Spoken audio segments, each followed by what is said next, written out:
गोंदियातनं पुढची बातमी येते। गोंदियामध्ये एका खासगी रुग्णालयामध्ये शारीरिक तपासणीसाठी आलेल्या एका रुग्णाला अचानक हृदयविकाराचा तीव्र झटका आला।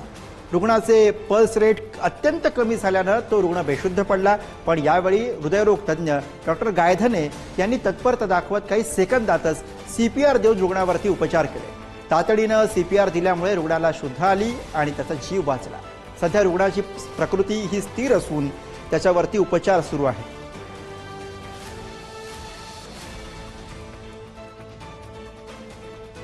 मागच्या 10 दिवसाआधी त्यांना छातीमध्ये दुखणं भारी सुरू झालं। त्यांनी ते ऍसिडिटी कन्सिडर केली आणि ऍसिडिटीच्या गोळ्यांवर काढलं।